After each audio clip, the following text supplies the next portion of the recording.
Tem a ver com comer. Perfeito. É isso mesmo, Miriam. Tipo, quando a gente pensa em sistema digestório, pensa em comida, pensa num prato bonito, né? A gente está começando a aula agora, acho que vocês já comeram ou estão aí por comer, né? Eu já comi faz um tempinho, estou começando a ficar com fome de ver esse prato. Então, o sistema digestório, ele não é só, a gente tem que lembrar que ele não é só é, o físico, né? A digestão, enfim. A fase, por exemplo, da digestão, ela tem a fase visual. Olha só, quando você vê um prato desse, a sua memória é ativada, então você lembra do cheiro do frango, do gosto do frango, da batata, de como é comer o alface com a batata, às vezes você gosta, às vezes você não gosta. Que tipo de molho é esse, que visualmente parece um ketchup, mas será que é só ketchup mesmo? Então, essa fase visual, né, a fase inicial aí da digestão, ela já começa antes mesmo da gente ingerir a comida. Nesse momento, se alguém estiver salivando como eu tô, vocês estão na fase visual, né, a fase neural da digestão. E aí, o final disso tudo é isso aí que vocês estão vendo. Sempre vai ser isso aí. Por quê? A gente tem que se alimentar e aquilo que não é aproveitável tem que ser excretado no formato de fezes, né? Então, ou então, se fizer algum mal, ele pode retornar nesse tipo de jato aí, né? A êmese ou emésia, dependendo do jeito que você aprendeu, o jeito que, né, a, o sotaque do local, você pode falar êmese ou emese. Bom, o sistema digestório ele fica basicamente para atendimento das necessidades do corpo. Então, necessidade que o corpo tem de energia, necessidade que o corpo tem de reconstruir, né, aquilo que foi perdido, a água, que é um micronutriente, né, às vezes ele é tido como um macronutriente, dependendo da tipo de bibliografia que você pega. E os reagentes, o que são os reagentes? São, por exemplo, ferro, que também é micronutriente, cobre, como essas coisas reagem no nosso corpo, proteínas, enzimas. Vocês vão me parando aí qualquer coisa, tá bom? Bom, anatomicamente, a gente tem um tubo, certo? Eu sempre falo para vocês, é um tubo que tem certas especificações. Por exemplo, o início da boca, né? Aliás, o início do tubo é a boca. O que a gente tem na boca de interessante? A cavidade oral, ela tem a função inicial mecânica, certo? Então, o que tem, então, de mecânico que a gente pode citar na boca na fase da digestão, na primeira fase, que é a fase mecânica? O que vocês diriam que mecanicamente pode ser feito na boca com os alimentos?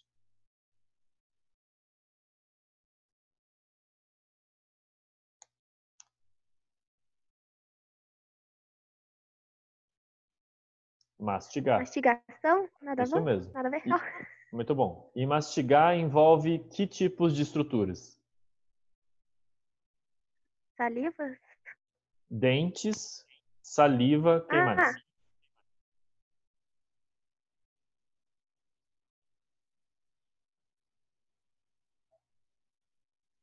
Dente, saliva, ou seja, uma parte mecânica. A saliva ela entra numa parte mecânica porque certos alimentos precisam ser umidificados, certo? Para ficar mais macios à mastigação. Mas tem uma coisa que vocês estão esquecendo. Duas coisas, na verdade. O que mais que tem? Pensa aí na boca de vocês. Língua, muito bom. Para que serve a língua? A língua, isso, os músculos da língua, eles são muito poderosos, principalmente para amassar, para jogar o alimento de um lado para o outro, para conseguir. professor, Oi, oi, Thalita. tem alguém que falou ali no grupo que desde o início da aula não está conseguindo ouvir nada do seu áudio. Ah, tá. Bom, Gislaine, bom, ela não estava me ouvindo, né? Deixa eu mandar uma mensagem. Gislaine, você habilitou o seu áudio antes? Você tem que habilitar o seu áudio logo que você entra na aula.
Só um minutinho, gente. Desculpa.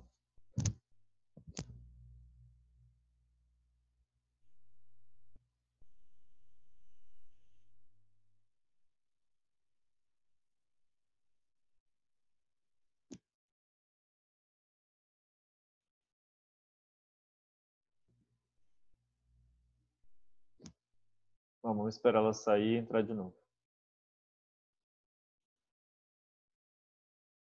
Bom, então a língua tem essa função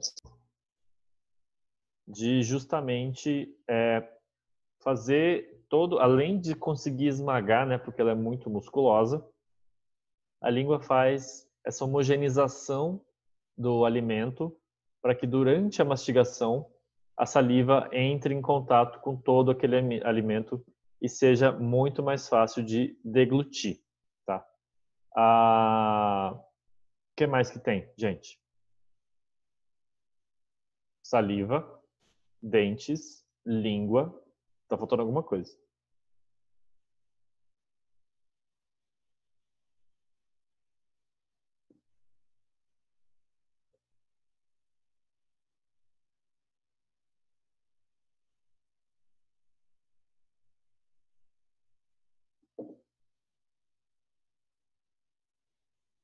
Tá ouvindo agora, Gislaine?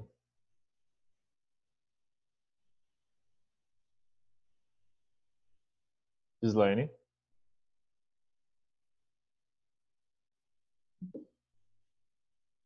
Gislaine?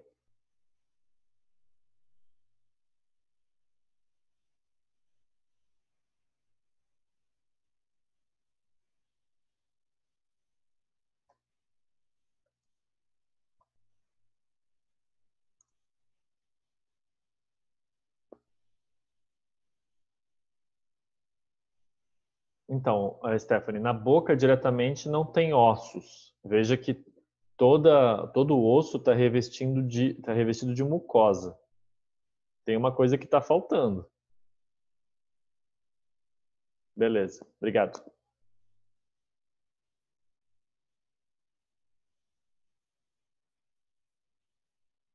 Alguém, pessoal, o que está faltando? A faringe?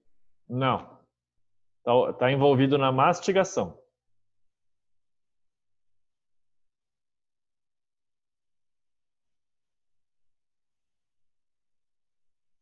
Mecanicamente. Pensem mecanicamente.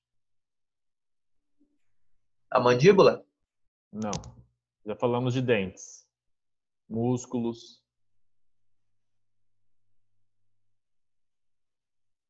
Não. É uma estrutura, Miriam. Pessoal, os lábios. Você já conseguiu mastigar assim, ó? Não dá, né? Então, os lábios, eles fazem a contenção da comida que você come. Eventualmente, as bochechas servem como armazenamento temporário quando você precisa mastigar mais de um lado, quando o alimento é muito comprido. E outra, para você não perder alimento, né? Existe um estoque temporário dentro de toda essa coisa que envolve os lábios e as bochechas. Beleza? Também é a parte mecânica. E a parte mecânica, ela é a ingestão, certo? Agora, na parte da boca, também ocorre um processo químico. O que que tem de químico que acontece na boca? Quem que é responsável?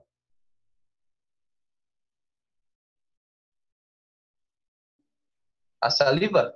A saliva. O que que tem na saliva que permite uma digestão química?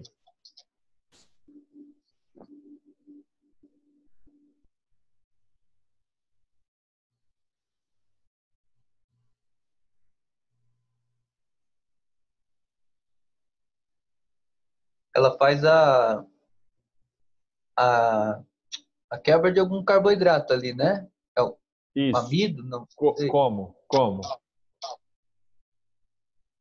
Aí você me pegou, não lembro. Enzimas. Lembra das enzimas? Entendi. Ah, sim. Né? Então, a enzima ela é um tipo de proteína e a enzima ela é específica.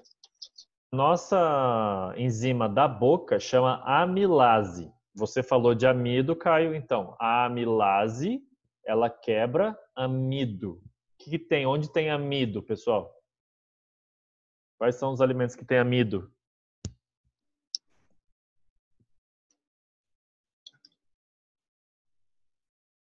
As fontes de carboidrato, né? Milho, Milho. Milho tem bastante glicose.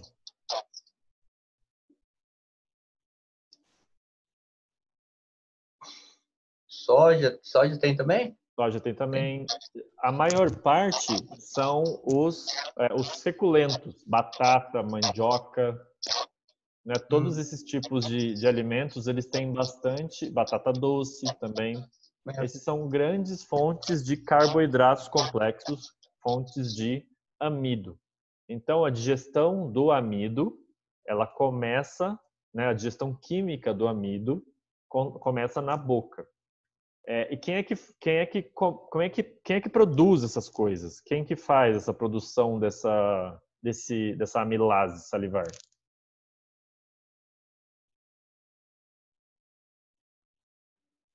São essas glândulas São as glândulas, tá vendo aqui que está escrito no slide? Olha só. sublinguais? Glândula parótida, submandibulares e glândulas sublinguais. Tem uma doença que atinge essas glândulas. Inclusive tem um nome interessante de parotidite. Alguém sabe o nome dessa doença mais comum assim? Tem uma vacina para ela?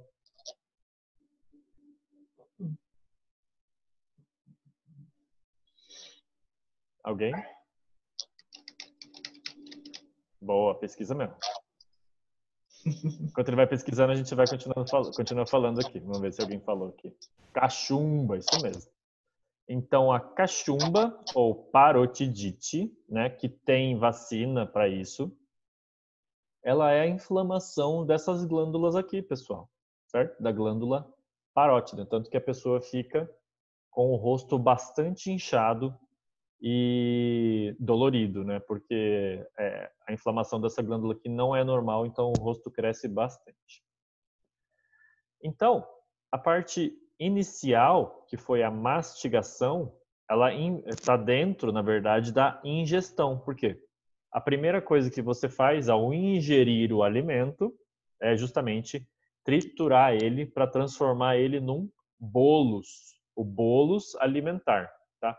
Por que bolos? Porque ele é tipo um bolo, uma maçaroca de alimentos que você vai agora deglutir. E tem algumas estruturas que estão intimamente relacionadas à deglutição. A deglutição já está na parte da propulsão, ou seja, você vai propelir esse alimento para o seu estômago.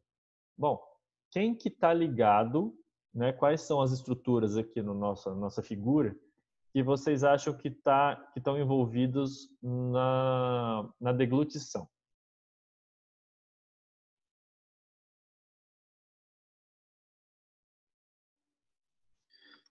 Faringe, esôfago.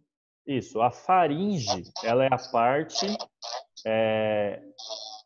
faringe e laringe, né, que hoje é tido como uma coisa só. É bastante a parte respiratória. Então, a parte da orofaringe, né, antiga laringe. Então, o que que tem nessa parte que ajuda a gente a deglutir?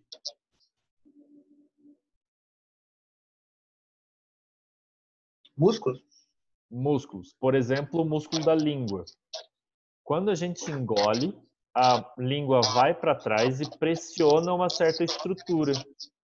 Que a gente costuma, quando a engolir dá errado, ela que costuma falhar. Alguém lembra o nome dela? Alguém sabe o nome dela? Ela faz uma tampa entre a entrada do pulmão, a glote. Perfeito, Miriam.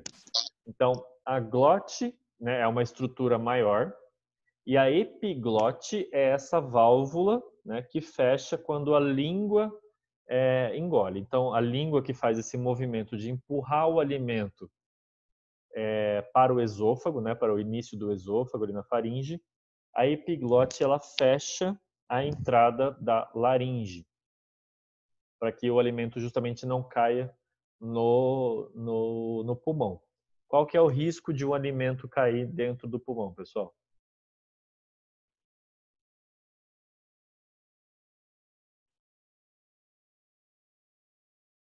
Asfixia, perfeito. Então, se, por exemplo, for uma coisa muito grande e entalar, veja, o nosso corpo ele é muito legal, mas tem certas coisas que podia ser melhor, né? O mesmo local, né, o mesmo tubo que faz a comunicação da alimentação e da nossa respiração é um só. Ele divide em dois, o nariz na boca, mas atrás ele é um só. Então, se alguma coisa tampar essa comunicação ali na epiglote, morre asfixiado. Tá? E o que é pior? Cair um grãozinho de arroz ou cair líquido para dentro do pulmão? O que vocês chutariam? O que vocês acham?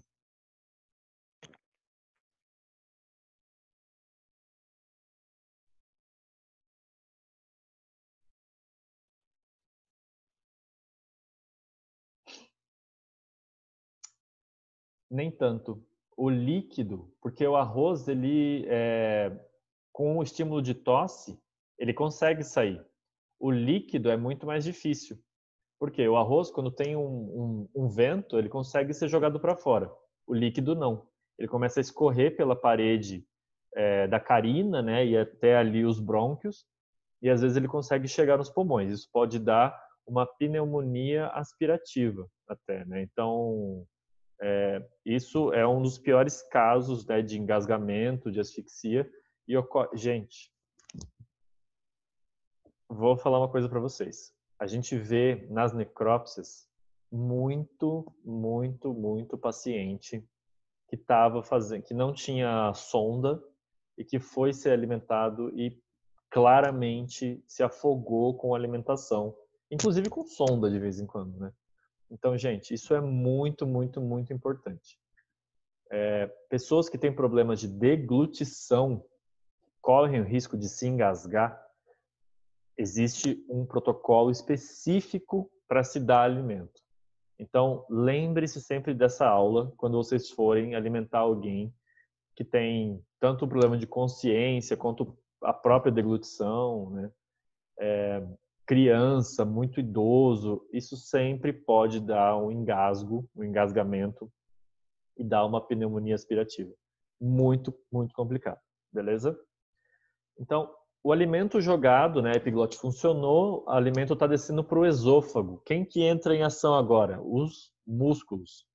O músculo do tipo liso. Então, os músculos lisos, que envolvem, né, todo o sistema gastrointestinal, eles vão levar o alimento até o esôfago. Mas não é porque eles são lisos, gente, que eles são fracos, tá bom? Eles têm um peristaltismo mais, digamos, lento, né? Uma propulsão mais ritmada, um pouco não violenta, eu diria, a não ser, por exemplo, num vômito, que aí é bastante violento e rápido. Mas, de forma geral, ele é ritmado e forte. Tanto que você consegue engolir a água de ponta cabeça, né? E você também consegue engolir uma banana de ponta cabeça. Isso pro esôfago é fichinha. Eu só não recomendo porque a água provavelmente vai sair uma boa parte pelo seu nariz, tá? Mas crianças não tentem isso em casa. Então, a comida é propelida até o estômago.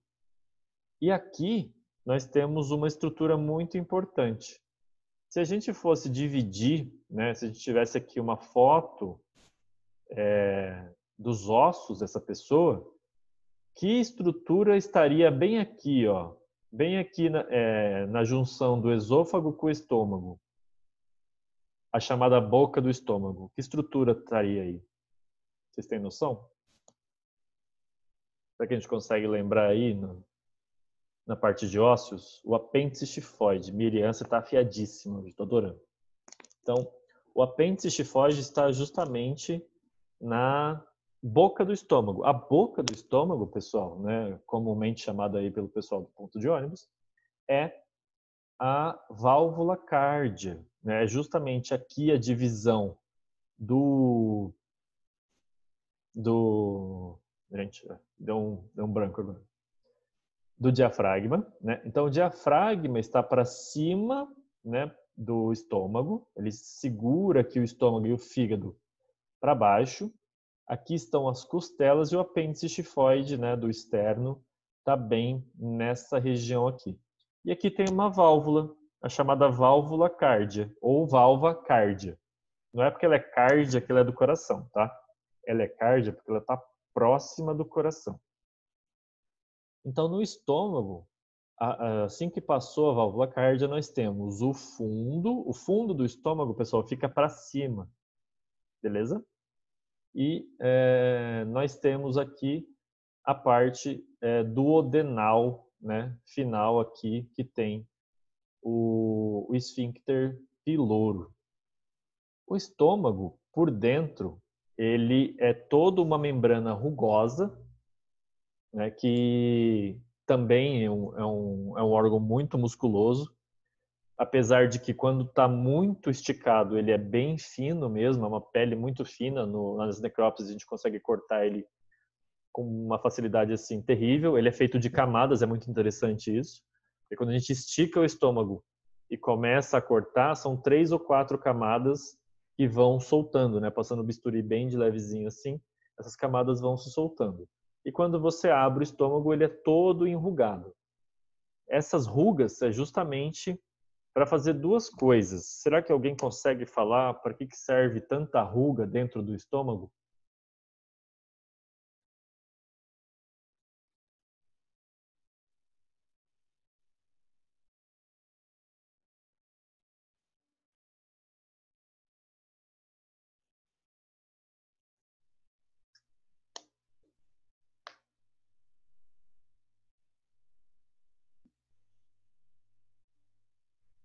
Para de alguma coisa, não sei, captar alguma coisa, pegar alguma proteína, enzima, não sei. Quase. Para empurrar a comida, a musculatura serve, ela tem essa função. Só 10 minutos a gente vai ter que reiniciar, tá bom? Hoje eu não estou com o link da Isa porque ela está dando aula na outra sala. E tem uma situação de contração. Agora eu pergunto para vocês, o que acontece quando você estica uma coisa enrugada? Ela fica do mesmo tamanho que ela estava? Não, geralmente Não. ela fica ali. Ela aumenta, né? Então, essa rugosidade é para aumentar a superfície de contato. O que tem no estômago que precisa entrar em contato com o alimento? Suco gástrico? Suco gástrico. Ele é feito de várias coisas. O que vocês lembram certinho que é feito o suco gástrico? Ácido. Que tipo de ácido, Miriam? Ácido úrico. Ácido? Úrico. Não. Ácido úrico é da urina.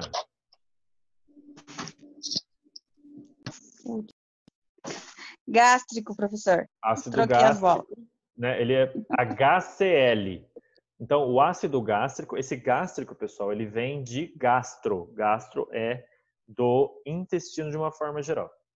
O ácido clorídrico, ou seja, HCl, ele é específico do estômago. Então, ácido clorídrico, tá bom? Isso geralmente cai em prova, porque eles falam de um monte de ácido lá, você tem que saber qual que é. Então, o ácido clorídrico é o ácido presente no estômago. Esse ácido faz com que o pH do estômago seja em torno de 3. 3. Quanto vocês acham que é no pH do nosso sangue? Eu não sei se eu já falei isso nessas aulas.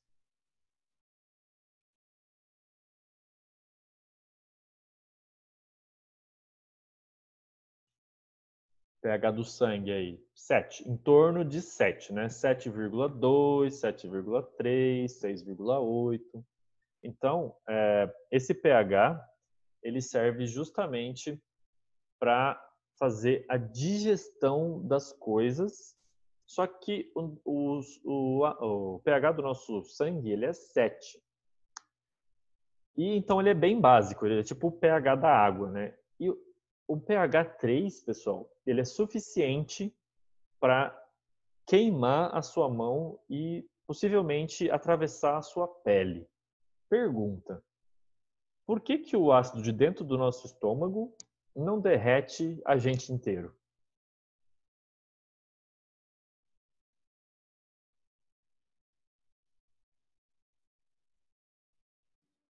Porque a parede do estômago não deixa.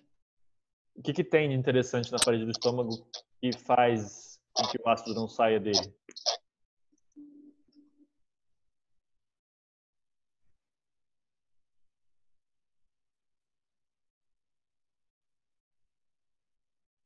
Alguém já vomitou de estômago vazio aí?